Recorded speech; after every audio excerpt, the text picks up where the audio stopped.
Channel को subscribe करें और बेल आइकन दबाएं। आज मैं बात करूंगा आरबीआई यानी कि रिजर्व बैंक ऑफ इंडिया के एक नए प्रपोजल का। और वो प्रपोजल क्या है? वो प्रपोजल ये है कि बड़े बड़े उद्योगपति, बड़े बड़ी कंपनियां, इनको भी बैंक खोलने की इजाजत मिलनी चाहिए। ये पिछले 51 सालों से अलाउड नहीं है। बड़ी कंपनियों को बैंक खोलने की इजाजत नहीं है। जो दूसरे बिजनेस करते हैं, बड़ी बिजनेस करते हैं, उनको बैंक खोलने की इजाजत नहीं है। लेकिन अब आरबीआई कह रही है कि ये होना चाहिए। ये निजीकरण की बात जो हम कुछ दिनों से सुन रहे हैं, बैंक, सरकारी बैंकों के निजीकरण की बात, उससे एक कदम आगे है। अगर आप किसी सरकारी बैंक में काम करते हैं, आप लोग बातचीत करते होंगे चाय के टाइम, कभी कभी खाना खाते हुए अपने कॉलीग लोगों से कि अगर हमारा बैंक भी प्राइवेटाइज हो गया, इसकी निजीकरण हो गई, तो हमारे नौकरी का क्या होगा। बहुत लोगों को डर है कि जैसे पीएमसी बैंक फेल हो गया, येस बैंक में प्रॉब्लम हुआ है, अभी अभी आप देखिए कि लक्ष्मी विलास बैंक में प्रॉब्लम हुआ है। इन सब प्रॉब्लम के चलते क्या हमारा पैसा जो सरकारी बैंक में हमने रखा है, वो अगर किसी प्राइवेट सेक्टर को दे दिया जाए तो क्या वो पैसा सुरक्षित है?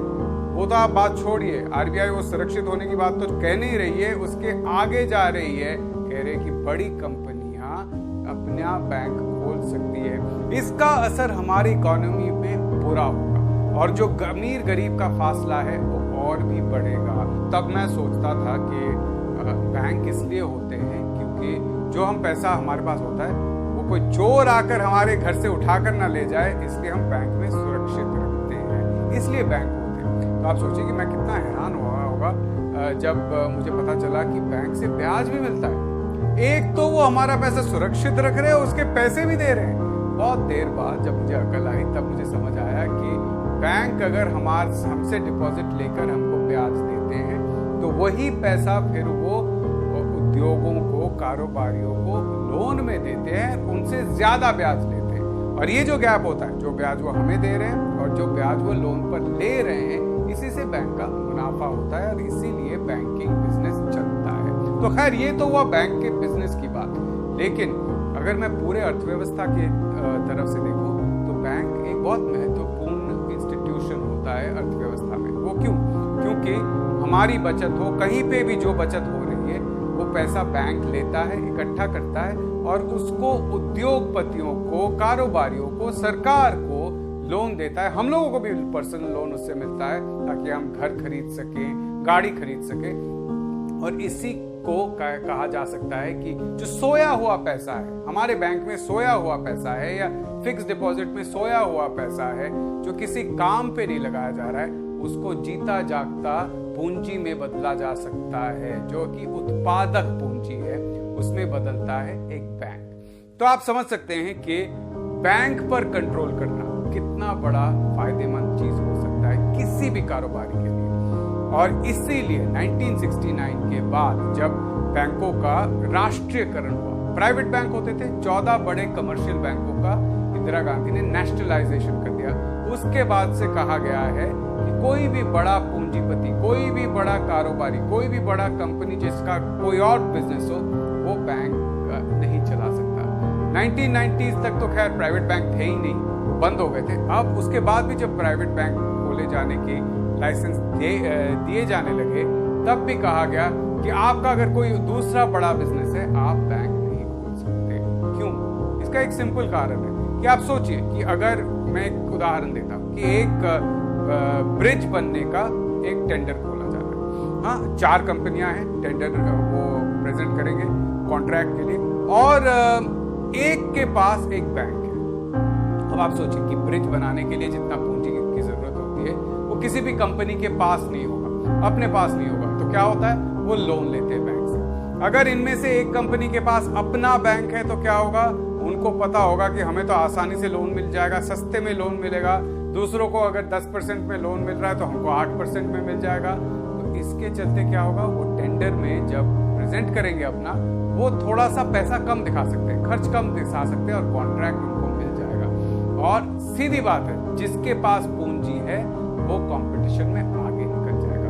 और बैंक की पूंजी एक बहुत ही बड़ी पूंजी है जिससे लोन लेना आसानी से, अगर आप सक्षम हैं, अगर लोन ले सकते हैं सक्षम तरीके से, तो फिर आपको फायदा है। इसीलिए किसी भी बड़े कॉर्पोरेट जो कोई भी दूसरा बिजनेस चलाता हो, वो अगर बैंक को कंट्रोल कर ले तो या तो वो अपने आप को लोन देगा या किसी अपने दोस्त को लोन देगा, इसका डर लगा रहता है। और इसीलिए इसको बंद किया गया था 51 साल पहले, और जब 1990s में प्राइवेट बैंक को अलाउ भी किया गया तब भी इसको अलाउ नहीं किया गया है। हैरान करने वाली बात है कि ये मैं नहीं कह रहा हूं या ये पुरानी बात नहीं है। आरबीआई की कमेटी की अपनी रिपोर्ट आप देखिए कि इस पेज पे लिखा हुआ है कि उन्होंने एक्सपर्ट्स को की सलाह ली और उनमें से एक को छोड़कर, एक्सेप्ट वन, एक को छोड़कर बाकी सभी ने कहा कि बड़े कॉर्पोरेट, बड़े इंडस्ट्रियल हाउस को बैंक का लाइसेंस नहीं देना चाहिए, उनको बैंक खोलने की अनुमति नहीं होनी चाहिए, क्योंकि वो इसका गलत फायदा उठा सकते हैं और इसका गलत फायदा उठा के वो अपने कंपनी का फायदा पहुंचा सकते हैं। इसमें जो प्राइवेट कंपनियां हैं उनमें कॉर्पोरेट गवर्नेंस यानी कि ट्रांसपेरेंसी, पारदर्शिता कम है, और इसके चलते अगर आप बड़े कंपनियों को बैंक खोलने की इजाजत देंगे तो क्या होगा कि पब्लिक का पैसा धन्ना सेठ के हाथ में आ जाएगा। और इसीलिए ज्यादातर सलाहकारों ने, एक को छोड़कर, इसके खिलाफ बोला है। फिर भी इस कमेटी ने कहा है कि बड़ी कंपनियों को, बड़े पूंजीवादियों को बैंक खोलने की इजाजत होनी चाहिए। एक और चीज इस कमेटी ने कहा है, अभी तक अगर कोई भी प्रोमोटर बैंक चालू करता है तो क्या होता है, ज्यादा से ज्यादा शेयर होल्डिंग उनका 15% हो सकता है। 15% मतलब है कि अगर बोर्ड, हर एक कंपनी के एक बोर्ड ऑफ डायरेक्टर होता है जो तय करते कि कंपनी करेगा क्या, है ना। बोर्ड में अगर आपके पास 15% शेयर है तो आप 7 में से एक डायरेक्टर आप ले सकते हैं, एक डायरेक्टर का सीट आपके पास होगा। अब आरबीआई की एक कमेटी क्या कर रही है कि ये लिमिट 26% तक कर देना चाहिए। जो 15% का लिमिट है 26%, यानी बोर्ड में अगर 4 लोग हैं उनमें से एक प्रोमोटर के पास, समझ लीजिए आप, एक है कि बड़े इंडस्ट्रियल हाउस को कहा जा रहा है कि आप बैंक खोल लीजिए और उस बैंक पर भी कंट्रोल, पहले अगर कम था 15% शेयर पे, 26% पर आपका कंट्रोल और भी बढ़ेगा। हाँ, ये कमेटी कह रही है कि कुछ कानून बदल दीजिए ताकि बैंक को आप उसको कंट्रोल कर सके कि वो किसी गलत फायदा ना उठाए। लेकिन आप आज आरबीआई होकर भी गलत फायदा उठाने वाले बैंकों पर तो कुछ नहीं कर पाए। येस बैंक हो, IL&FS हो, PNC बैंक हो और अभी लक्ष्मी विलास बैंक हो, सभी में वही गड़बड़ हुआ है, वही धांधली हुई है। फिर आप कैसे कह रहे हैं कि कुछ कानून बदलने से बड़े उद्योगपति चुपचाप बैठकर बैंक ही सिर्फ चलाएंगे और उसका कोई फायदा नहीं उठाएंगे? आखिर आज हमारे देश में जो खराब लोनों का प्रॉब्लम है वो इन लोगों के लिए ही है ना। जिन लोगों ने ये प्रॉब्लम क्रिएट किया है उन्हीं को दिया जा रहा है रसगुल्ला और लड्डू। तो आप समझिए कि पैसा हमारा, फायदा किसका? धन्ना सेठ का। ये